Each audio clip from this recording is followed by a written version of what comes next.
Welcome back to the next video of our series of quarterly current affairs within IAS, and in this video we will do environment section. So the disclaimer is that environment has too many facts. इतना कुछ रटने को है, इतना कुछ, पर हम कोशिश करेंगे कि we only do the worthy, high yielding and with high cost benefit ratio topics, avoiding vague things. So now this first topic, it is really very important. The 2025 conferences of the parties to the Basel, Rotterdam and Stockholm Convention. So we know this type of symbol you must have seen of the BRS corps. Okay, Basel, Rotterdam, Stockholm. So these conventions are for the transboundary migration of hazardous waste, related to hazardous waste. Okay. Now, what is the important thing in this topic that we have to learn is there are so many facts, like so many facts, and you already study these things in the static.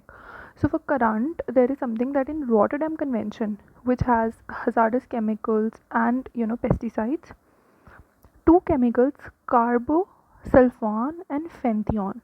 Just remember these, carbosulfan and phentheon. So you must know that these are hazardous chemicals. Okay, so they are added to the Annex 3. Then we have the Stockholm Convention, and it added chlorpyrifos, long chain perfluorocarboxylic acids and medium chain chlorinated paraffins to Annex A. So these substances you should know, that UPSC can give you these substances and then ask you that which of these are added in the Stockholm or in the Rotterdam Convention. Okay, so or we have to know that these are hazardous chemicals, that's why they are added in these conventions. Next we have the Basel Convention. So it is for the transboundary movement of hazardous waste, and India is a party to it. Okay, these are static things, we studied this in static environment. For current, this was important thing. And next up, but I'll also tell you some static things so that we revise static also side by side. So trade of hazardous chemicals, prior informed consent procedures. In static, you must have studied this. Prior informed consent procedures are related to Rotterdam Convention. This is something that you have to learn. These are legally binding. Okay, exporters must disclose banned restricted substances for informed consent. And the objective of Rotterdam Convention is to promote shared responsibility in the international trade of certain hazardous chemicals. Next up, we have the Stockholm Convention on persistent organic pollutants, which is for eliminating or restricting their use. Persistent organic pollutants, what are this? Which are persistent in the environment and they are organic. Okay, India ratified it in 2006. We have to know this fact that India ratified it in 2006. So this is all about this. Okay, now next topic, ecocentric approach. Now what is ecocentric approach? There are like a human centric approach, that human is the main thing, but now we say that no, nature or the environment, this is the center, and we have to focus here on nature. For example, the 100 acres of the Kancha Gachibowli forest area, you know, where Supreme Court elected Telangana wildlife warden to protect wildlife impacted by its destruction. Right, where this was like very famous. I hope you all might have known this in the news, that Telangana government, it auctioned 400 acres of the forest near Hyderabad University for IT parks, and students protested against it. There were very heartbreaking videos coming from theirs crying, and it was like really very painful. Ecocentric approach, it prioritizes the well-being of the entire ecosystem, valuing nature for its own sake, not just human utility. मतलब कि जो nature है ना, वो एक अपने आप में एक एंटिटी है. इसका काम सिर्फ ह्यूमंस की सेवा करना नहीं है, ह्यूमंस की नीड्स फुलफिल करना नहीं है, ये इसकी एक खुद एक अपनी एक आइडेंटिटी है. ओके, एंड यही डीप इकोलॉजी मूवमेंट जो एन नाइस ने दी थी कि we should shift from viewing nature as merely useful to humans, but we should recognize its inherent worth.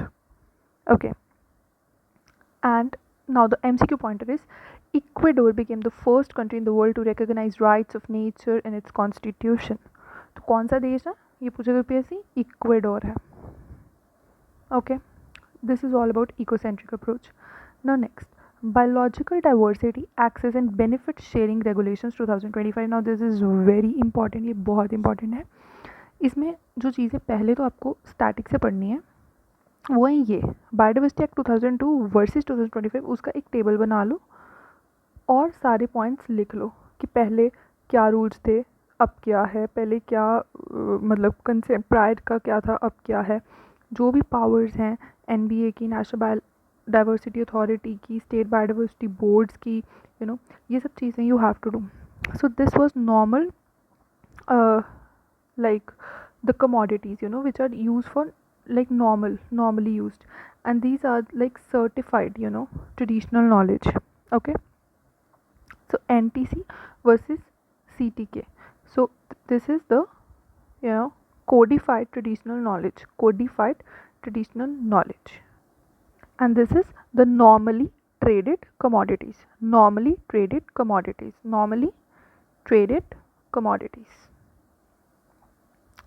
Okay, normally traded commodities and codified, इनके बीच में क्या difference है. ओके, ये जानना है. ये सब इनकी powers national green tribunal, IPR and this access and benefit sharing system, ये स्टैटिक से करना बहुत बहुत बहुत बहुत ज़रूरी है. इसको कर लीजिए. अब हम करंट पे आते हैं. इसके बिना ये आर्टिकल समझना थोड़ा मुश्किल है, but okay I will tell you. अगर आपको ये एक्ट पता है, बायोडाइवर्सिटी एक्ट, एंड ये इसको थोड़ा लिबरलाइज किया गया था. ओके, सो ये एक्ट थोड़ा सा लिबरल था कंपेयर टू द 2002. इसमें काफ़ी चीज़ों को डीक्रिमिनलाइज किया गया था. जैसे जो IPR है, पहले होता था कि IPR फाइल करने से पहले ही आपको NBA का जो है वो परमिशन चाहिए. अब बोलता है कि ये ग्रांट करने के टाइम आपको बस ये चाहिए अप्रूवल. ठीक है, तो ऐसे करके मतलब काफ़ी चीज़ें इन्होंने थोड़ी ईजी कर दी थी. So they eased the norms.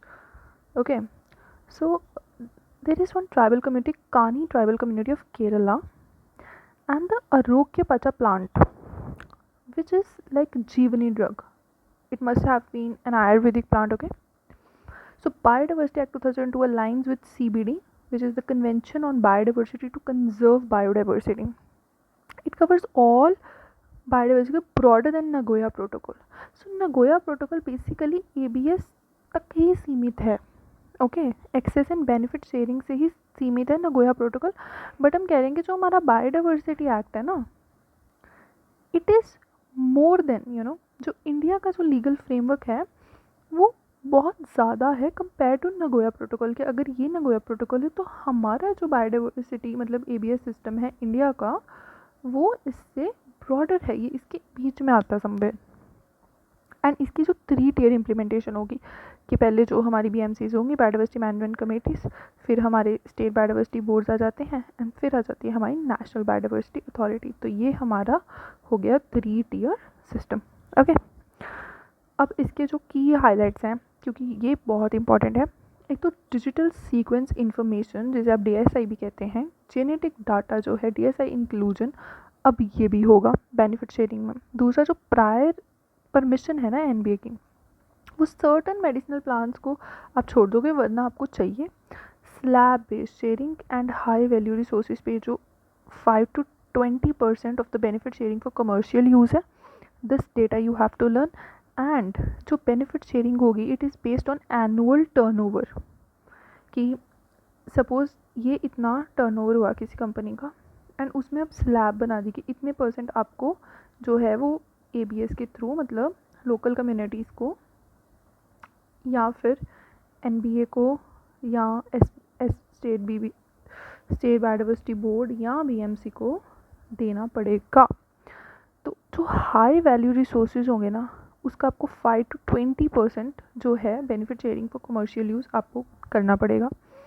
फिर जो है IPR का कमर्शियलाइजेशन, ये बहुत इंपॉर्टेंट है. सपोज एक कंपनी है A, उसने किसी चीज़ के ऊपर IPR ले लिया. ठीक है, इसने IPR ले लिया, इंटेलेक्चुअल प्रॉपर्टी राइट, पेटेंट करा लिया. ओके, इसने पेटेंट करा लिया. कोई हमारी मेडिसिन है, ओके, इसको इसने पेटेंट करवा लिया. अब हम कह रहे हैं कि 1% तक जो एनुअल सेल्स हो गए ना आईपीआर बेस्ड प्रोडक्ट के, उसका आपको जो एक्सेस एंड बेनिफिट शेयरिंग है एबीएस है वो लोकल कम्युनिटीज़ को देना पड़ेगा। मतलब लेस देन 1% मैक्सिमम दे दिया इन्होंने कि आप इसको एक्सीड नहीं कर सकते। सपोज 0.5% आप दे सकते हैं, 0.8% आप दे सकते हैं। This is like case to case, okay, case to case it varies. अब आईपीआर सपोज कोई मेरी मेडिसिन है like Jeevani, just name, okay, this is Jeevani and इसका मेरे पास पेटेंट आ गया। अब मैंने इसके एनुअल सेल्स की 100 रुपये, ओके। अब इसमें मुझे बेनिफिट शेयरिंग, ये जो मैंने 100 रुपये की इसके एनुअल सेल्स की, अब इसमें मुझे बेनिफिट शेयरिंग कितना करना पड़ेगा, जो इसका 1% है, यानी 1 रुपया जो इसमें मेरा है वो मुझे लोकल कम्युनिटीज़ को देना पड़ेगा, ओके, जो उस मेरी जो पेटेंटेड प्रोडक्ट है जिसके वो भी हकदार हैं। तो ये एक बहुत ही इम्पॉर्टेंट चीज़ है कि आईपीआर कमर्शियलाइजेशन, ठीक है। अब पीपल्स बायोडाइवर्सिटी रजिस्टर्स हम पढ़ते हैं, जो ये हमारे बीएमसीज होते हैं, बायोडाइवर्सिटी मैनेजमेंट कमेटीज़, ये लोकल लेवल पर होती हैं एंड ये वहाँ से सारी जो भी इंफॉर्मेशन है उसको पीपल्स बायोडाइवर्सिटी रजिस्टर में लिख देती हैं, ओके, जो भी रिसोर्सेज से रिलेटेड इंफॉर्मेशन होती है।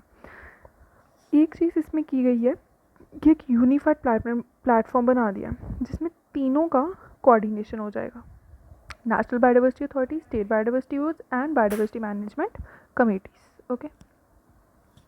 Now next we have Himalayan mountain system ecology. See, Himalaya very important because it is the, we also call it, ये हिंदू कुश रीजन को third pole of the world, okay.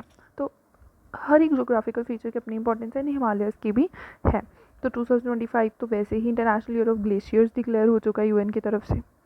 तो इसका एक जो था ना सेशन हुआ था सागर मंथा संवाद काठमांडू नेपाल में, ठीक है। तो वहाँ हमारे यूनियन मिनिस्टर गए थे, ये उसका थीम था समिट का कि climate change, mountains and future of humanity. मतलब ये प्रीलिम्स में ये चीज़ें पूछी जा सकती हैं, मेंस में ये चीज़ें पूछी जा सकती हैं। प्रीलिम्स के लिए जो इम्पोर्टेंट चीज़ है वो ये मिशन है कि जैसे national mission on sustaining Himalayan ecosystem, इसके बारे में कुछ पूछ सकता है। प्रोजेक्ट स्नो लेपर्ड है, जैसे हमारा हम like 10 to 15% global population snow leopards की इंडिया में रह रही है। फिर सस्टेनेबल टूरिज्म वेस्ट मैनेजमेंट, जैसे ये स्वदेश दर्शन स्कीम, ये पूछा जा सकता है कि ban on single use plastics, ये कौन सी सस्टेनेबल टूरिज्म को, ये इसको हम आंसर्स में भी लिख सकते हैं मेंस में एंड प्रीलिम्स पे शायद ही इस पे सवाल पूछे, बट इतना कुछ लग नहीं रहा कि पूछेंगे, ओके। ये इंपॉर्टेंट है, international year of glaciers preservation 2025, जो I was telling you, and क्राफ्ट्सफिट डिकेड है 2025 से 2034 by UNESCO and World Meteorological Organization. And ये इंटरनेशनल बिग कैट्स अलायंस इप्सा, it is very very very important. अभी तक इसको यूपीएस ने नहीं टच किया है, 2-3 साल से ये it's constantly in news, current affairs में ये आ रहा है। इसमें पूछ सकते हैं 7 big cats, lion, tiger, leopard, snow leopard, cheetah, puma, jaguar puma, and jaguar puma को हम कूगर भी कहते हैं, पता होगा आपको, ठीक है ना। South America, north America, south America में ये पाया जाता है, एंड जैगुआर साउथ अमेरिका में ही पाया जाता है मेनली, ओके।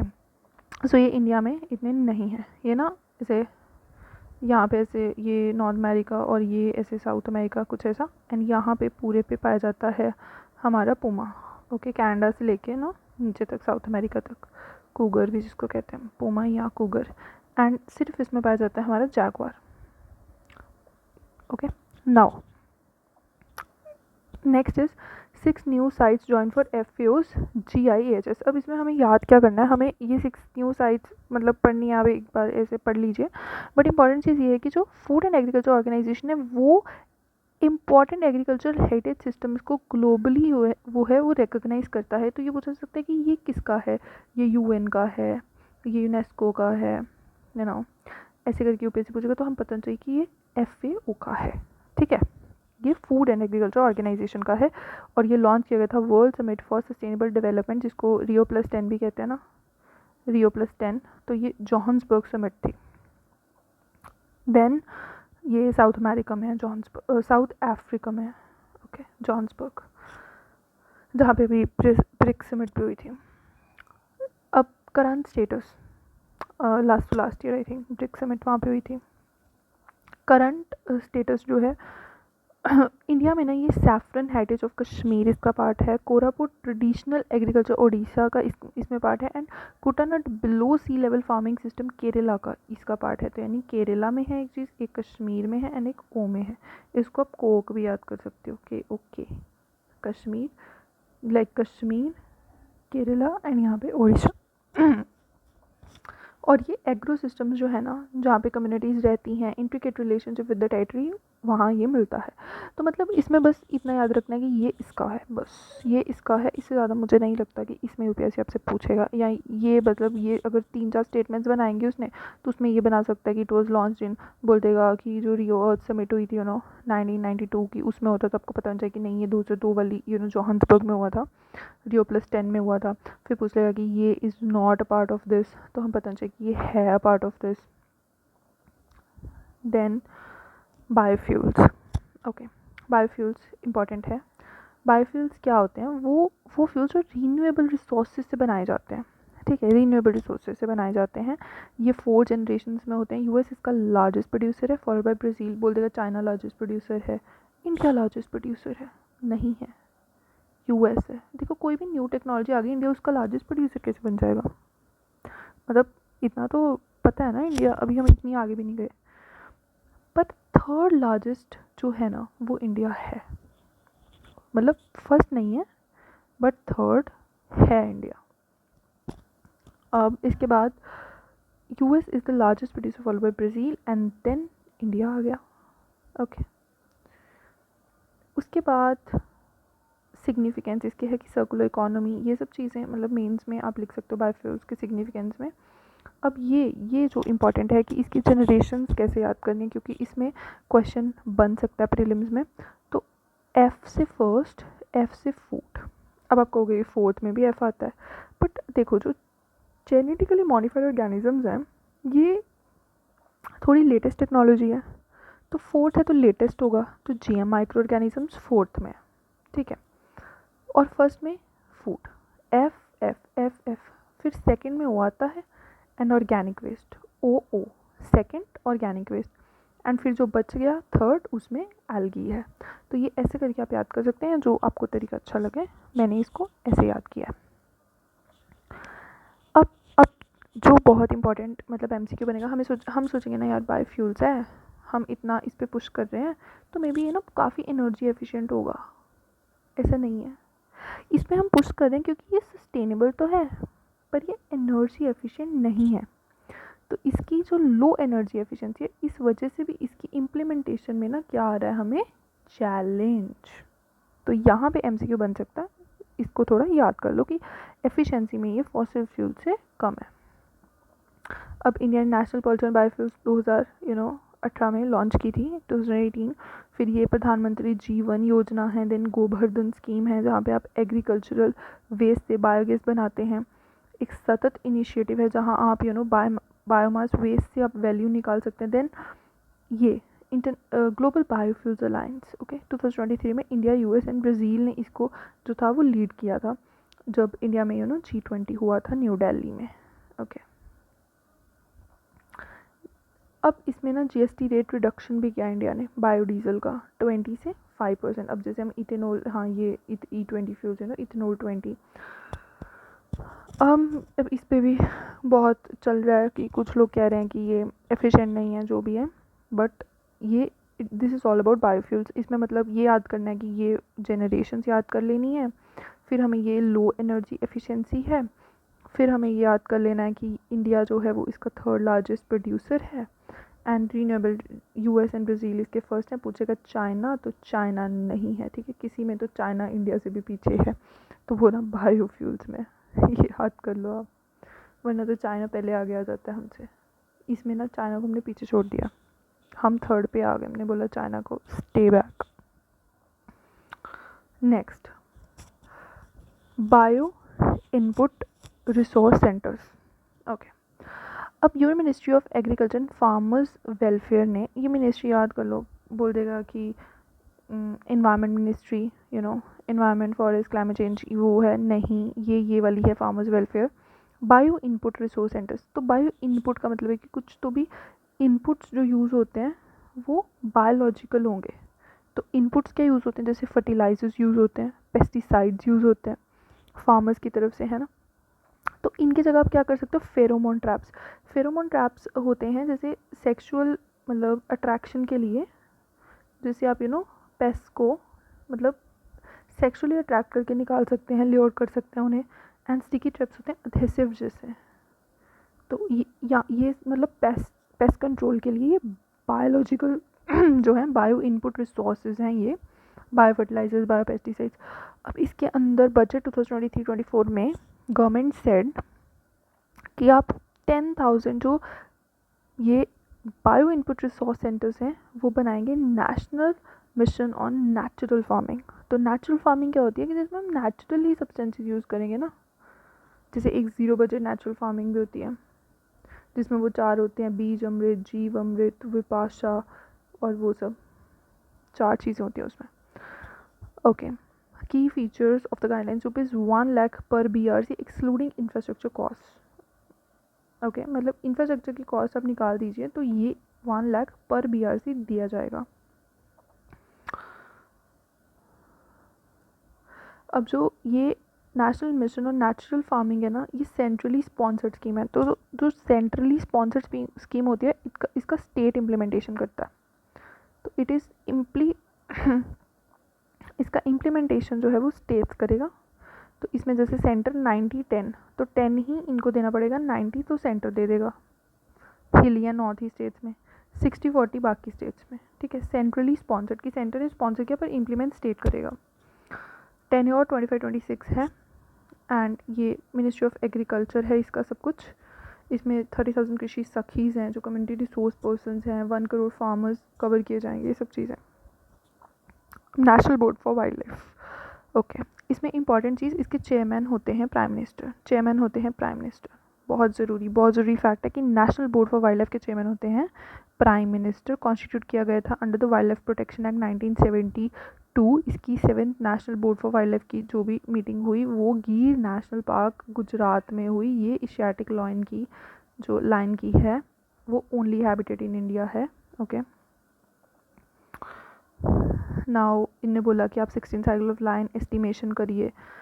अब जो national board for wild life है इसके चेयरमैन प्राइम मिनिस्टर होते हैं, vice chairperson union minister of environment forest climate change होते हैं, कुछ NGOs एंड ये सब मेंबर्स इसके होते हैं बस। अब फंक्शनल डी एक्सटिंक्शन, अब इसका मतलब क्या है ना, कोई स्पीशीज़ है वो ख़त्म हो चुकी, कोई ए स्पीशीज़ है और वो अब ख़त्म हो चुकी है, पर इसका ना हमने जीन्स जो हैं वो निकाल ले, उसको एक्सट्रैक्ट किया, फिर उनकी हमने सीक्वेंसिंग की, फिर हमने उसकी मैपिंग की, फिर हमने उस पर एडिटिंग की। एडिटिंग के लिए हम पता है जैसे CRISPR-Cas9 molecular seizures, and editing करके हमने उसको जो हमारा न्यू है स्पीशीज़ जो उससे मिलती है उसमें हमने वो एडिटेड जीन जो है वो डाल दिया।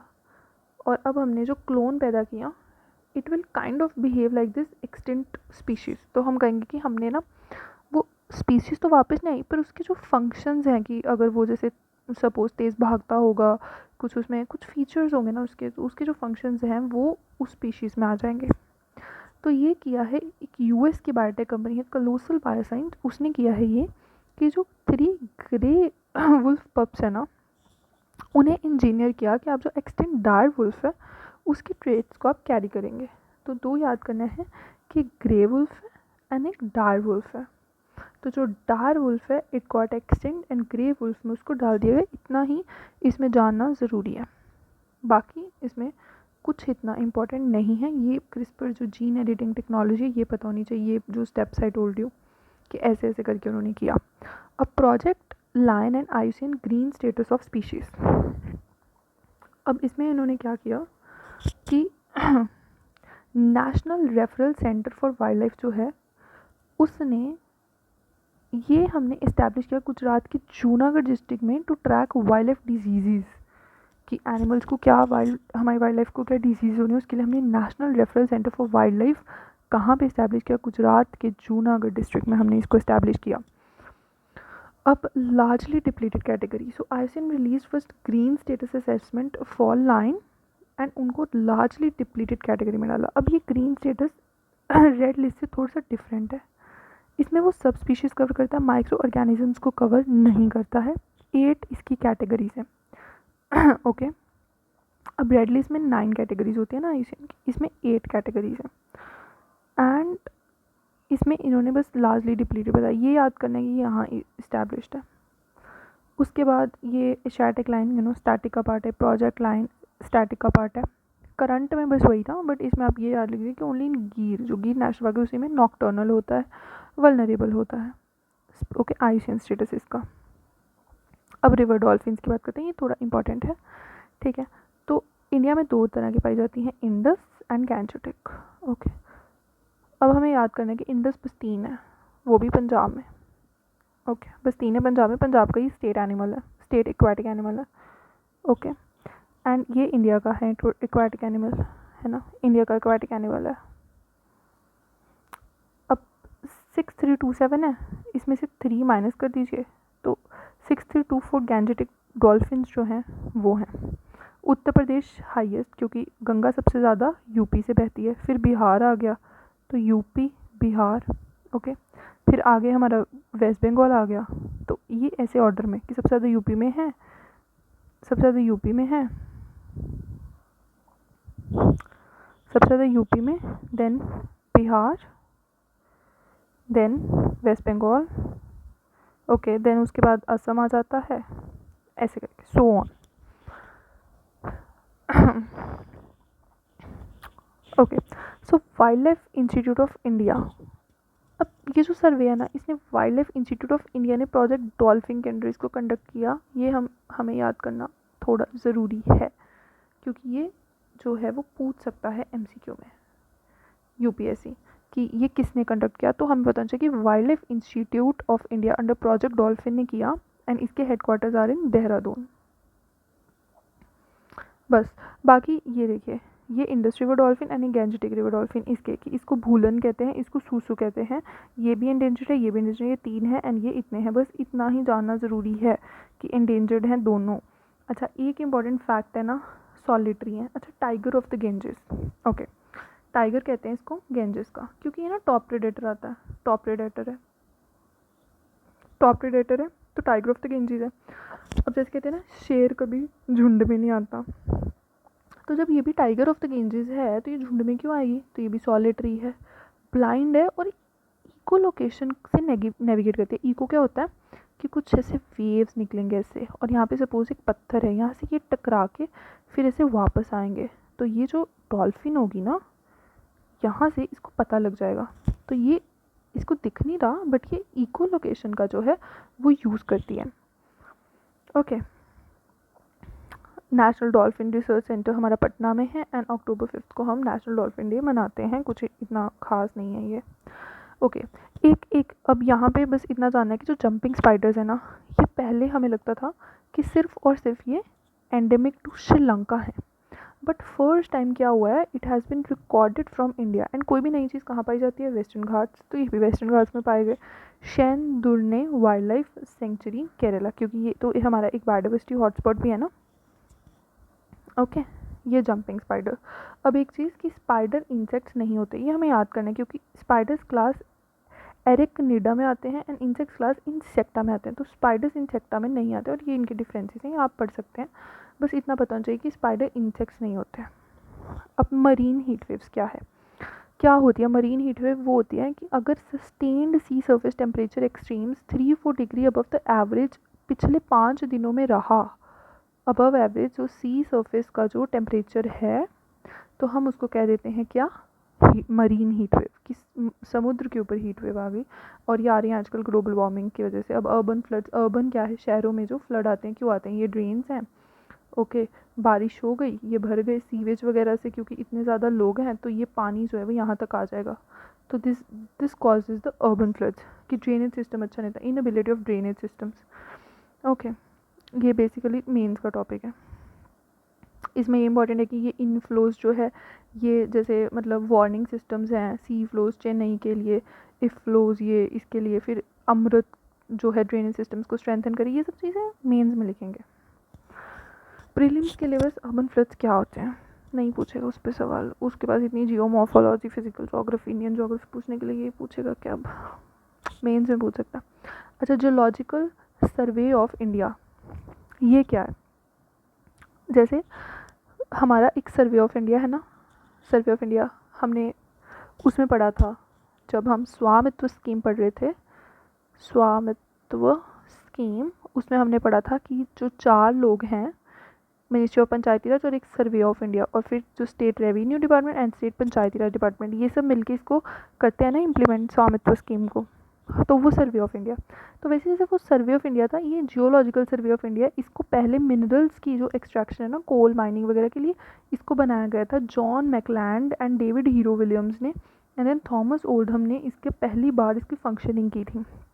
तो जो सर्वे ऑफ इंडिया 1767 में बना है, ये उसके बाद बना है दूसरा, और इसका 175 फाउंडेशन डे है। तो हमें इसके हेडक्वार्टर्स कैसे नहीं पता होने चाहिए कि कोलकाता में। अच्छा देखो, ये जब इस्टेब्लिश हुआ ना, तो तब ना क्या था कि जो गवर्नर जनरल ऑफ कैलकाटा वो जो गवर्नर जनरल ऑफ इंडिया है ना उस समय में, तो कैलकाटा काफ़ी ज़्यादा तब फेमस था ना, तो इसलिए कोलकाता में ही इसका हेडक्वार्टर है। मिनिस्ट्री ऑफ माइंस के अंदर ही आएगा, मिनरल रिसोर्स असेसमेंट ये करेगा, एंड ये एक फ्यूचर मिनरल फोरम की सऊदी अरेबिया में समिट होती है और उसमें इसने पार्टिसिपेट किया था। बस अब रिवाइज क्लासिफिकेशन ऑफ इंडस्ट्रीज़।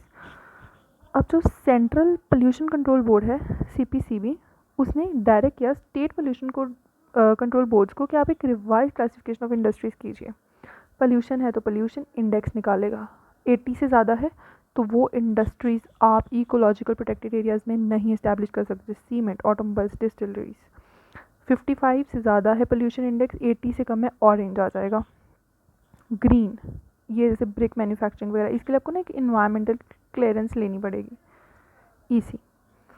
फिर ये 2006 की जो इन्वायरमेंट इम्पैक्ट असेसमेंट से ये EC का कॉन्सेप्ट आया था ना, इन्वायरमेंटल क्लियरेंस। फिर ग्रीन 25, 55 से कम है, जैसे CD DVD manufacturing, chilling plants, ये सब तो इसमें आपको कंप्लायंस करना पड़ेगा।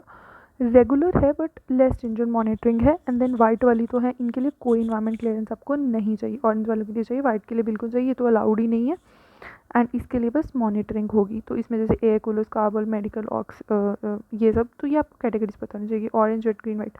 अब इन्होंने ना क्या किया है कि एक न्यू कैटेगरी ब्लू बना दी, ठीक है, ये ब्लू कैटेगरी बना दी। एंड ये ब्लू कैटेगरी क्या है, ये बोलती है कि जो एसेंशियल इन्वायरमेंट सर्विसेज है ना, जैसे industrial waste pollution, sewage treatment plants, जो ये सब चीज़ें ना, इनको हम ना ब्लू कैटेगरी में डाल देंगे। पर जो industrial waste compress biogas plants हैं वो रेड कैटेगरी में ही रहेंगे, ये एक एक्सेप्शन है, इसको याद कर लो। अब we come to the news in short. अब देखो 2006 का जो हमारा इन्वायरमेंट इम्पैक्ट असेसमेंट था, उसने बोला कि आपको प्रायर इन्वायरमेंट क्लियरेंस चाहिए कोई भी प्रोजेक्ट शुरू करने से पहले। सपोज ये एरिया है, मुझे इस पर करनी है माइनिंग, पर मुझे पहले क्या लेना पड़ेगा, कंसेंट, जिसको हम बोलते हैं इन्वायरमेंट क्लियरेंस। अब मैंने की चालाकी, मैंने सोचा माइनिंग में शुरू कर लेते हैं। माइनिंग अब हो चुकी है शुरू, और अब मैं जा रही हूँ इन्वायरमेंट क्लियरेंस लेने। अब सुप्रीम कोर्ट पता क्या बोल रहा है, वो बोल रहा है कि x post facto environment clearance नहीं मिलेगी आपको, आपने पहले क्यों नहीं ली, मना कर दिया सुप्रीम कोर्ट ने। तो यही है ये इन्वायरमेंट इम्पैक्ट असेसमेंट जिसकी हम बात कर रहे हैं कि 2006 में इसका नोटिफिकेशन आया था, जिससे आपको इन्वायरमेंट इम्पैक्ट्स के लिए मतलब पहले अप्रूवल लेना पड़ेगा। अब इसमें 2 टाइप की कैटेगरीज है, national level appraisal, state level appraisal, ठीक है। इतनी डिटेल्स मतलब क्या ही करनी है पढ़ के, बस इतना इम्पॉर्टेंट है। Then command area development and water management. अब देखो ये command area development and water management क्या है, ये इरिगेशन से रिलेटेड है बेसिकली, ठीक है। तो जो प्रधानमंत्री कृषि सिंचाई योजना है उसके अंडर हम इसको कमांड एरिया जो है डेवलपमेंट एंड वाटर मैनेजमेंट को इम्प्लीमेंट करते हैं। तो हम मॉडर्नाइज करेंगे, micro irrigation up to 1 hectare देंगे। फिर यही हर खेत को पानी जो है हमारा प्रधानमंत्री कृषि सिंचाई योजना में सो ये मतलब बस इतना है कि ये इम्प्लीमेंट करता है प्रधानमंत्री कृषि सिंचाई योजना बस। अब ये इम्पॉर्टेंट है कि 58th tiger reserve Madhav national park Madhya Pradesh बन चुका है। India's 58th tiger reserve and Madhya Pradesh का ये है 9th टाइगर रिजर्व। ओके, अब इसके बारे में माधव नेशनल पार्क के बारे में कुछ चीज़ें हैं कि शिवपुरी डिस्ट्रिक्ट में है, चंबल रीजन में लोकेटेड है, चंबल रिवाइंस एंड अब इसका प्रोसेस क्या होता है ना, आपने टाइगर रिजर्व बनाना है तो क्या प्रोसेस है कि जो पहले स्टेट गवर्नमेंट है ना वो NTCA जो हमारी होती है टाइगर कंजर्वेशन अथॉरिटी NTCA, और ये टाइगर नहीं चीता को भी करती है। ओके, चीता भी इसी में आता है NTCA में। तो NTCA को ये देगा स्टेट गवर्नमेंट और फिर NTCA अप्रूव करेगा और फिर स्टेट गवर्नमेंट ही उसका फाइनल नोटिफिकेशन अपने गैजेट वगैरह में पब्लिश करेगा कि ये बन चुका है अब टाइगर रिजर्व। अब टाइगर देखो, जो हमने डॉल्फिन में बताई थी कि tiger of the Ganges solitary है, नॉक्टर्नल है एंड गुड स्विमिंग भी कर लेते हैं टाइगर्स, प्रेडेटर्स होते हैं ये। ओके, एंडेंजर्ड हैं ये क्योंकि वो भी एंडेंजर्ड थी। अब global tiger initiative world bank ने लॉन्च किया, ये बहुत इंपॉर्टेंट है, पूछ लेगा आपको कि ग्लोबल टाइगर इनिशिएटिव किसने, क्योंकि वर्ल्ड बैंक से I told you in previous class also IMF World Bank इन पे तो UPSC का खास ऑब्सेशन है और ये भी सेंट्रली स्पॉन्सर्ड स्कीम है। तो इसमें वही है, सेंट्रली स्पॉन्सर्ड स्कीम में क्या होता है कि इम्प्लीमेंटेशन जो है ना वो स्टेट करते हैं। ओके, और सेंटर फंडिंग करता है। Tiger alive initiative world wild life fund का है, इसमें बोलता है कि डबल कर देंगे हम टाइगर्स को दुनिया में। अब कसम्पति सेक्रेड ग्रोव जो है वो तमिलनाडु का second bio diversity heritage site बन चुका है। अब इसका भी कैसे होता है कि स्टेट गवर्नमेंट्स क्या करेंगे, लोकल बॉडी से कंसल्ट करके उसको नोटिफाई कर देंगे अपने गैजेट में। तो बस ये याद करना है कि ये तमिलनाडु में, और इसको नोटिफाई स्टेट गवर्नमेंट करता है। बोल देगा इसको सेंटर नोटिफाई करता है, बायोडाइवर्सिटी हेरिटेज साइट को सेंटर नोटिफाई करता है। देखो सेंटर स्टेट पॉलिटिकल लेक्चर में बताया था, UPSC को स्विच करने की ना बहुत आता है। तो जहाँ पे सेंटर स्टेट, इसको 3-4 बार पढ़ लो कि स्टेट स्टेट स्टेट। अभी तक हमने देखा मोस्टली जहाँ भी बायोडाइवर्सिटी वगैरह की बात है तो स्टेट गवर्नमेंट का ज़्यादा आ रहा है इसमें, है ना, कि स्टेट नोटिफाई कर रहा है। जहाँ पे जैसे कल हमने पढ़ा था वो जब फॉरेनर्स एक्ट वगैरह कि रिफ्यूजीज़ को लेके डिटेन करना होता है जब हमें किसी को, तो वो देखा नेशनल लेवल की चीज़ें थी, तो वहाँ सेंट्रल गवर्नमेंट को पावर दी गई थी।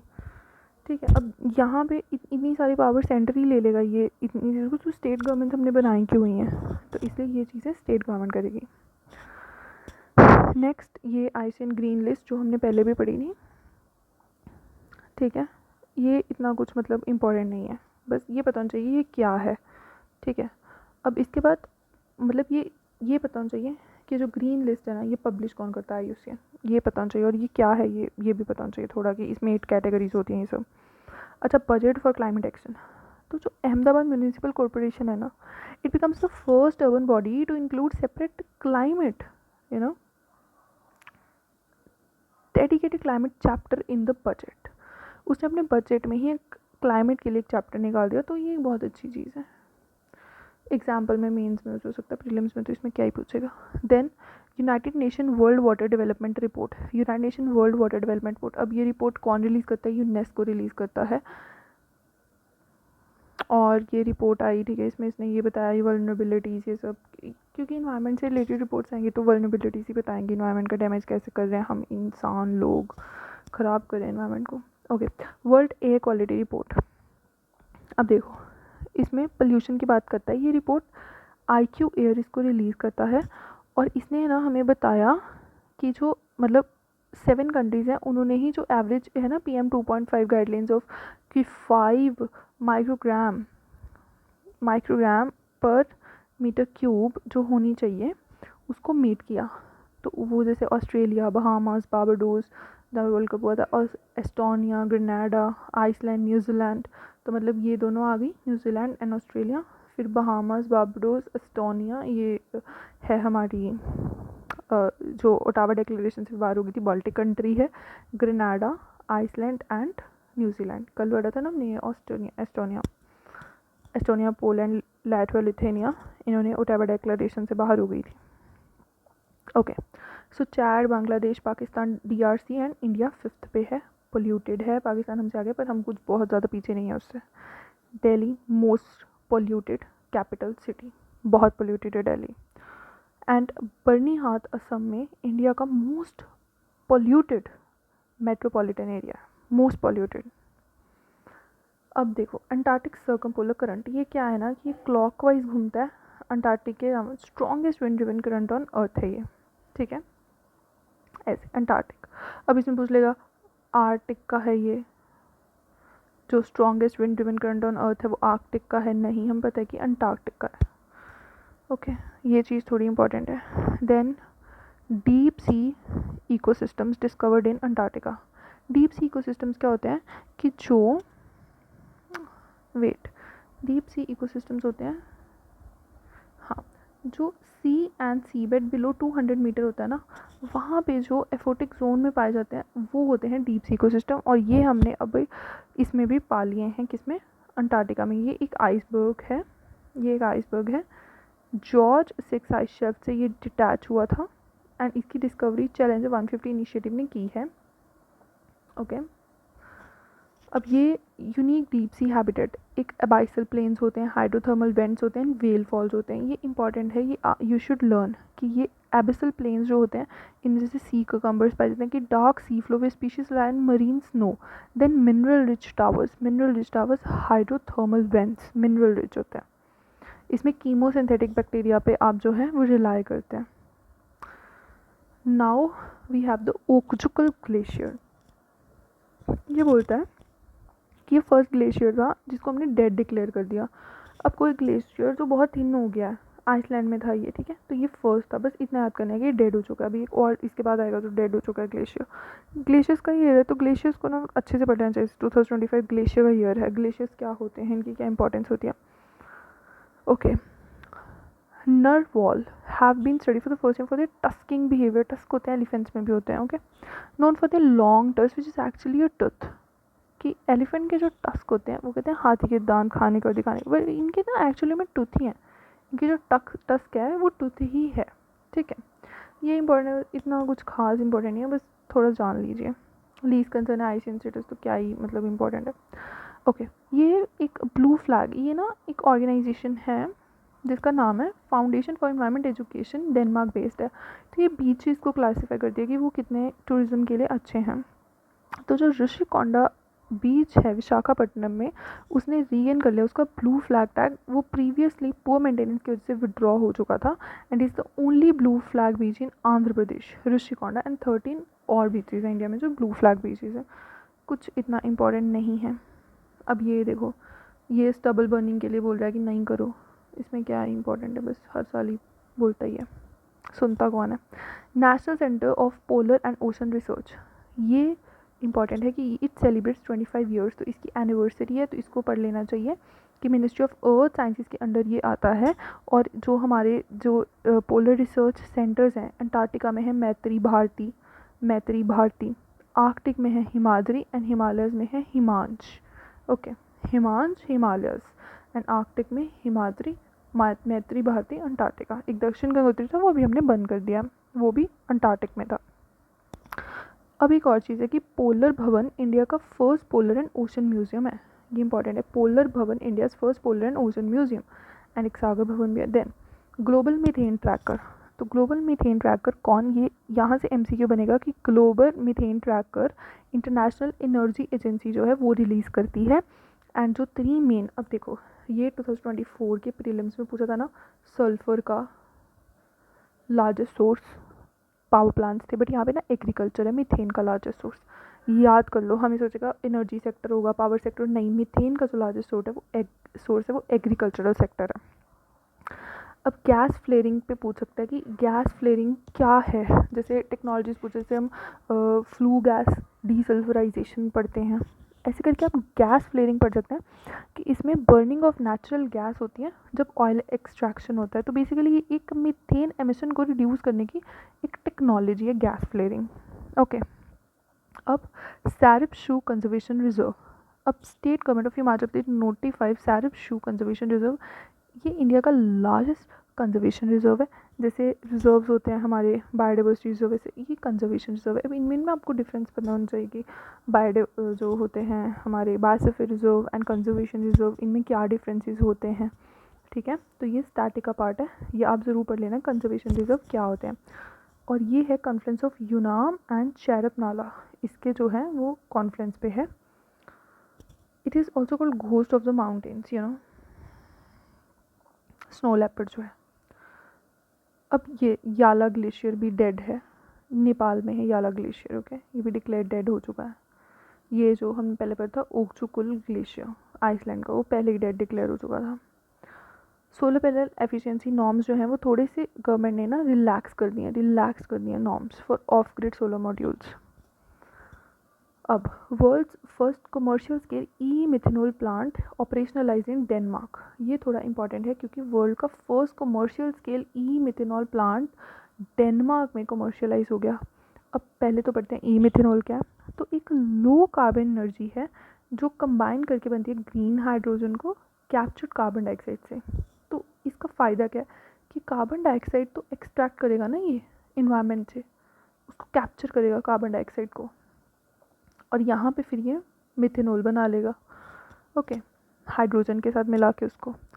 सो हाइड्रोजन को कार्बन डाइऑक्साइड से मिला के ये बनाएगा ई मिथेनॉल। अब इसमें 3 स्टेप्स होते हैं कि ग्रीन हाइड्रोजन का जो जनरेशन करेंगे, फिर आप कार्बन डाइऑक्साइड को इंडस्ट्रियल फ्लू गैस या डायरेक्टली फ्रॉम एयर से कैप्चर करेंगे। बहुत इंपॉर्टेंट चीज़ है कि आप कार्बन डाइऑक्साइड को कैप्चर करेंगे एंड देन आप जो है कैटालिटिक रिएक्टर में मिथेनॉल सिंथेसिस करेंगे, ओके। मिथेनॉल इकोनॉमी प्रोग्राम ये नीति आयोग का है, ये भी इम्पॉर्टेंट है कि मिथेनॉल इकोनॉमी प्रोग्राम किसका है, तो ये नीति आयोग का है मिथेनॉल इकोनॉमी प्रोग्राम। इसमें क्या हम करेंगे, हम oil imports and green house gas emissions को कट करेंगे, कोल वेस्ट कार्बन डाइऑक्साइड को मिथेनॉल में कन्वर्ट करेंगे जो एक low carbon hydrogen carrier fuel है। बहुत ही इंपॉर्टेंट है methanol economy programme Niti Aayog का। अब देखो हमें लगेगा ministry of new and renewable energy का होगा, ये क्यों इंपॉर्टेंट है, ये बहुत इंपॉर्टेंट है, यहाँ पे हम फंसेंगे जब MCQ आएगा। Methanol economy programme,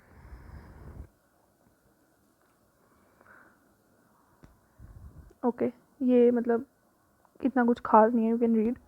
Similipal tiger reserve, Odisha ने नोटिफाई कर दिया इसको national park, Similipal tiger reserve को नेशनल पार्क डिक्लेयर कर दिया। अब फिर से, अब नेशनल पार्क क्या है, ये हाईएस्ट प्रोटेक्शन होता है, इसका जो होता है ह्यूमन एक्टिविटीज़ में प्रोहिबिटेड होती है, बट कुछ जो chief wild life warden permit कर दे, ठीक है, जैसे नॉन टेम्बर यूज़ के लिए जो होती हैं चीज़ें, माइनर फॉरेस्ट प्रोड्यूस वगैरह कलेक्ट करने के लिए, सिर्फ कुछ ट्राइबल ग्रुप्स को ही इसके अंदर रहना अलाउड है। नोटिफाई अगेन स्टेट गवर्नमेंट करेगा, वाइल्ड लाइफ प्रोटेक्शन एक्ट के द्वारा इसको नोटिफाई किया जाएगा।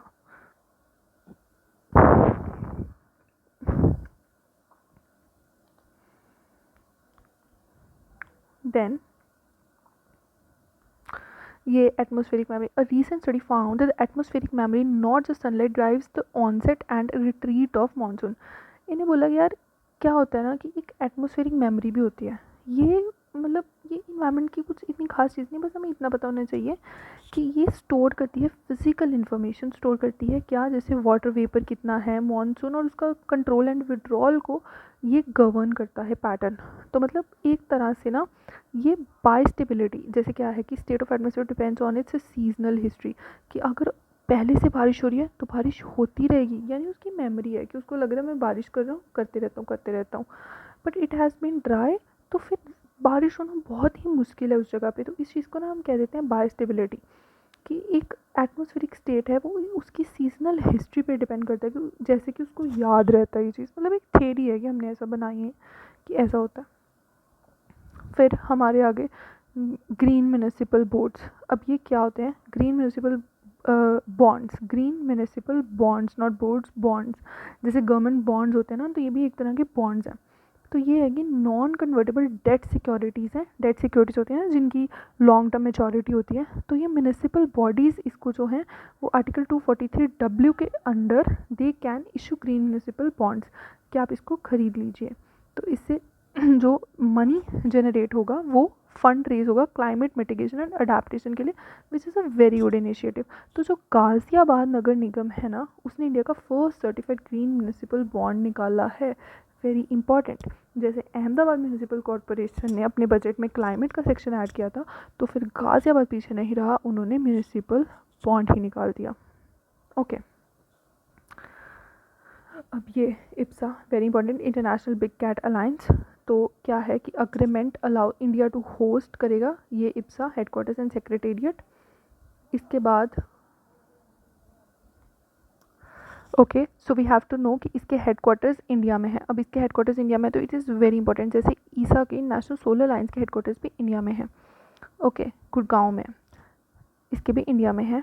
50 ईयर्स ऑफ प्रोजेक्ट टाइगर को कमेमोरेट करेगा। ये कमेमोरेट करने के लिए इंडियन लॉन्च किया 2023 में। 7 कंट्रीज़ इसकी मेंबर्स हैं, याद कर लो, Nicaragua, Eswatini, India, Somalia, Liberia, Guinea, Cambodia. Okay ये इसके मेंबर्स हैं। एंड 7 बिग कैट्स हैं, टाइगर, लायन, पेलिफोडियम ने, leopard, snow leopard, cheetah, jaguar, puma. Jaguar and puma India में नहीं है क्योंकि वो कहाँ हैं, वो नॉर्थ एंड साउथ अमेरिका में पाए जाते हैं। एंड ये एक Saint Petersburg declaration on tiger conservation है, जिसमें 13 टाइगर रेंज कंट्रीज़ ने TX2 गोल यानी डबल द वर्ल्ड्स। अब ये एक चीज़ किसने की थी, टाइगर अलाइव इनिशिएटिव जो वर्ल्ड वाइल्ड लाइफ फंड का था, उनने भी ये कहा था ना हम टाइगर को डबल करेंगे, बट इनने एक टारगेट दे दिया कि 2022 तक ये किया जाएगा। एंड ये इंडिया का project tiger 1973 very important, and project lion अभी रिसेंटली लॉन्च हुआ है। Okay global geoparks network, during the 10th anniversary of UNESCO Global Geoparks, 16 new sites across 7 countries were added to the Global Geoparks Network। अब इसमें भी क्या important है कि ये जो ग्लोबल जियोपार्क्स नेटवर्क है किसका है, किसका है, यूनेस्को का है। ये यूनेस्को का है, जैसे हमने FAO का एक पढ़ा था ना, उसी तरह से ये यूनेस्को का है। ओके जियोपार्क्स तो जैसे चाइना में है, सऊदी में है। ओके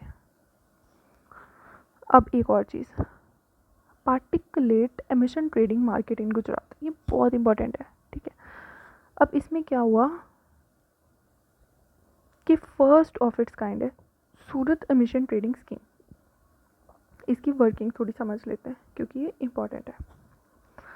तो working of emission trading scheme, government है, गवर्नमेंट क्या करेगा, ये एक कैप सेट कर देगा एयर पोल्यूशन एमिशंस पे, कि जैसे सपोज आपको ये 50 है, 50 से नीचे ही एयर पोल्यूशन रखना है। फिर ये करेगा अलाउंस देगा पोल्यूटर्स को, एलोकेशन के लिए एमिशन अलाउंस देगा कि ठीक है आप 60 तक कर लीजिए या आप 70 तक कर लीजिए, ठीक है। अब ये पोल्यूटर्स बिगिन, अब ये ट्रेड करेंगे। अब जैसे polluters who emit more than their allocated allowances purchase additional allowances, polluters who emit less they sell allowances, ठीक है। अब देखो एक मैं हूँ A कंपनी एंड एक B कंपनी है, मेरे पास कोटा है 50 का, इसके पास भी कोटा है 50 का, पर मैंने यूज़ कर लिया 70, पर मैंने यूज़ किया बस 30, तो मेरे पास जो है वो बच गया 20 एंड मेरे पास है -20।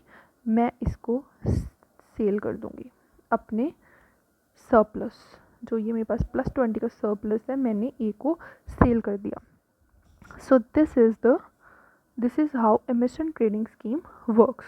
Okay company B, company A, okay company B से इसने कर लिया। Okay so world's first particulate matter trading market and India's first pollution trading scheme inspired by US sulphur dioxide emission trading scheme. तो ये first of its kind है, India में नहीं दुनिया में है ये first particulate matter trading market जो है सूरत में। तो ये इतनी इंपॉर्टेंट है, पॉल्यूटर पेज प्रिंसिपल पे ये बेस्ड है कि ये जो पॉल्यूटर था जिसने अपनी कोठी ज़्यादा किया तो उसको पैसे देने पड़े ना, कुछ सर्टन अमाउंट। ये जो 20 क्रेडिट्स इसने खरीदे तो पॉल्यूटर था तो इसने पे कर दिया, पॉल्यूटर पेज। अब ये net zero framework for global shipping, तो इंटरनेशनल मैरीटाइम ऑर्गेनाइजेशन ने कहा कि world's first net zero framework combining mandatory emission limits. अब हमने क्या किया कि मैरीटाइम जो एमिशंस है ना वो भी 3% ग्रीन हाउस गैस एमिशंस में कंट्रीब्यूट कर रहे हैं। तो हमने नहीं, इंडियन मैरीटाइम ऑर्गेनाइजेशन ने एक वर्ल्ड का पहला एक फ्रेमवर्क रेडी कर दिया कि अब आपको इसको रेगुलेट कैसे करना है। और ये मारपोल जो मैरीटाइम पुलिस है उसके Annex 6 में शिप एयर पोल्यूशन रूल्स में ऐड कर दिया गया है। नेट ज़ीरो 2050 का टारगेट है एंड 2027 से इन्फोर्स होगा एंड ये अडॉप्ट हुआ है, अक्टूबर 25 में अडॉप्ट किया जाएगा। ये इम्पॉर्टेंट है, ठीक है। और मारपुल जो है वो 1973 की ट्रीटी है अंडर IMO, ये UN एजेंसी है। ये aim for nature initiative again food and agriculture organisation का है, एम फॉर नेचर इनिशिएटिव। एक ना टेबल बना लेना बाद में कि यूनेस्को, जैसे ये है, ये यूनेस्को है, ये हमारा जैसे IMO है, ये हमारा FAO है, और इनके जो जो भी हमने इनिशिएटिव्स पढ़े हैं उनको लिख लो इसमें से इस वीडियो के बाद, जिससे कि for your quick revision you can learn those things. Innovative monitoring for nature restoration on earth day April 22। 5 जून को क्या होता है बताना? वर्ल्ड एनवायरनमेंट डे, जो स्टॉकहोम कन्वेंशन पे बना था, सबसे पहले हुई थी ना 1972 में, उस वाली पे। ओके अब vulture conservation and breeding centre. So 30 critically endangered vultures were transferred from the breeding center in Pinjore to Maharashtra. Okay तो हमें अब ये बताना चाहिए कि ये जो वल्चर कंजर्वेशन ब्रीडिंग सेंटर है वो पिंजौर हरियाणा में है। Okay it was establish in 2001। UK government Darwin initiative for survival of species fund, उसके तहत इसको जो है वो किया गया था establish. And Bombay natural history society जो है वो भी इसको हरियाणा फॉरेस्ट डिपार्टमेंट के साथ साथ रेगुलेट करती है। Small hive beetle, alien and non-native small hive beetle was recorded for the first time in India in West Bengal। एक और चीज़ हमने पीछे पढ़ी थी फर्स्ट टाइम, क्या था? Jumping spider. जंपिंग स्पाइडर कहाँ पाए गए थे? वेस्टर्न घाट्स में, वेस्टर्न घाट्स में। और ये कहाँ पाई गई है? ये वेस्ट बंगाल में पाई गई है। वो वेस्टर्न घाट से ये वेस्ट बंगाल में पाई गई है। स्मॉल हाइव बीटल पहली बार इंडिया में पाई गई है। ओके अब ये RLC Sea research indicates sign of geological changes, elevation of dried basins since water disappeared from RLC। RLC की ना बहुत इंटरेस्टिंग स्टोरी है। RLC इसमें 2 दरिया हैं, एक अमू दरिया, एक सियर दरिया। तो क्या है ना, एक में पानी नहीं था तो एक से दूसरे को देना चालू किया, इससे RLC जो है ना ये ड्राई हो गया। एंड जब ये ड्राई हुआ तो इसके नीचे जितने भी केमिकल्स वगैरह थे ना, वो बाद में जब हवा आती थी वो उड़ के लोगों के पास जाते थे एंड उनको लाइक रेस्पिरेटरी प्रॉब्लम्स कॉज करते थे। इस पर आप केस स्टडी पढ़ना RLC क्राइसिस पे, कि ये इसकी क्या स्टोरी है। कोई डॉक्यूमेंट्री होगी ना तो उस पर देखना, ये काफ़ी इंटरेस्टिंग किस्सा है इसका RLC का। और ये याद रखना ये 2 देशों के बाउंड्री पे है, कज़ाकिस्तान एंड उज़्बेकिस्तान। ये पूछेगा ये किसकी बाउंड्री पे है, Kazakhstan and Uzbekistan. And UPSC PYQ में भी ये पूछ चुका है, ये अमू दरिया, सियर दरिया वगैरह।